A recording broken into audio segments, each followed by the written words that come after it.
En el tarot de Marsella, la carta 8, el arcano 8, es la justicia. En el tarot Rider-Waite, no sé si lo conocen, Rider-Waite-Smith, ilustrado por nuestra queridísima Pamela Colman Smith, la carta 8 es la fuerza. ¿Y qué pasa? Acá se da una confusión porque uno dice, ¿por qué decidieron cambiarle el orden? ¿No? ¿Por qué tomaron esta decisión tan radical, diría, ¿no? Pasa lo siguiente.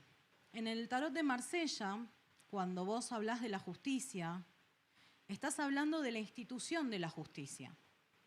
Por eso, por ejemplo, está más o menos en el mismo septenio, por decir así, del emperador, del papa, ¿no? Pero ¿qué pasa? Cuando hablamos de la justicia en el tarot Rider-Waite-Smith, estamos hablando de la justicia kármica, divina. ¿Por qué? Porque está luego de la rueda, ¿sí? Que la rueda es justamente ese momento bisagra, podría decirse, en el viaje del loco, en el cual el loco cambia de perspectiva sobre cómo ve el mundo. El loco emerge en su viaje como un niño, es una tabula rasa.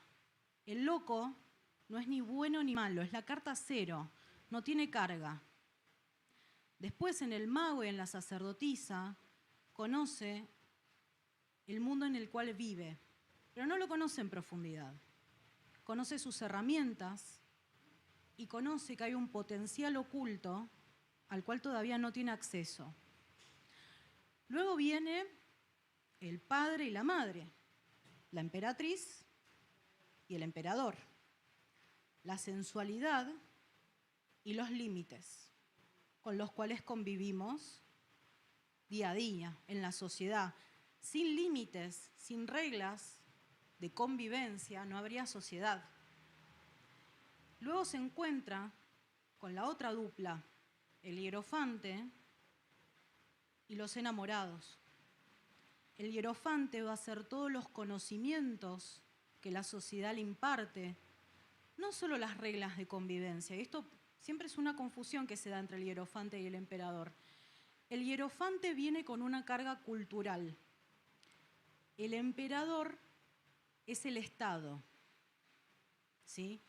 Entonces uno mama una carga cultural para poder luego encontrar su grupo de pertenencia, los enamorados, poder elegir un camino dentro de todas esas opciones, dentro de esa carga cultural que el hierofante le ha dictado al loco.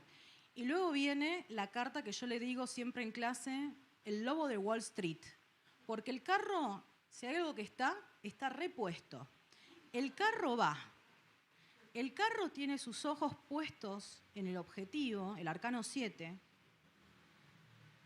y no tiene en consideración cómo está llegando ese objetivo, a costa de qué está llegando ese objetivo. El objetivo no lo ha puesto el loco, en este caso el carro. El objetivo, aquello que nos dicen que tenemos que conquistar, aquello que nos dice que nos da valor en una sociedad, se lo han dictado el emperador y el hierofante. Entonces, en algún momento, cuando el carro se tropieza con alguna piedra, alguna de sus ruedas, y el loco se ve obligado a detenerse, viene la carta que nos convoca en el día de hoy, que es la fuerza. Y tenemos una doncella con un lemiscate arriba de la cabeza, señalando su poder infinito, su potencia infinita. La fuerza no se termina de conquistar, incluso al final del viaje. Nunca se termina de conquistar. La fuerza es una pugna eterna que el loco tendrá con nadie más ni nada menos que sí mismo. Entonces lo vemos aferrando las mandíbulas de ese león y nos preguntamos, ¿cómo es que el león no lo está devorando? ¿Cómo es que no logra cerrar las fauces de ese león? El loco tuvo que detenerse en la vorágine para poder escuchar a la parte más oscura de sí mismo. La parte que tiene miedo, la parte que está enojada, la parte que sufre, la parte que ruge. Entonces, es ahí cuando el loco logra aferrarse a esas fauces amorosamente, reconociendo ese enojo, ese dolor, esa ansiedad y esa pugna dentro de su alma que nadie le ha enseñado a entender. Es ahí recién, en la fase 8 de su viaje, cuando empieza a entenderse a sí mismo. No bajo las reglas de nadie, sino bajo las suyas propias. Y es ahí cuando en el arcano 9, el ermitaño parte en una búsqueda, no para encontrarse a sí mismo, porque ya ha tenido un asomo de eso, pero para emprender una búsqueda que no es aquella que le dictaba el hierofante, que le dictaba el emperador, que tenía esa carga cultural, sino aquella búsqueda que realmente responde a su alma.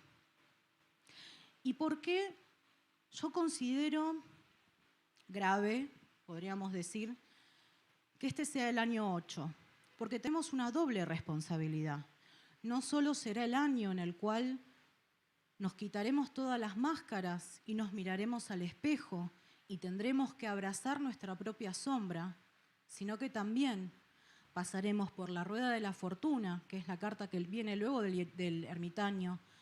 Cambiaremos radicalmente de perspectiva, cambiaremos radicalmente de pensamiento.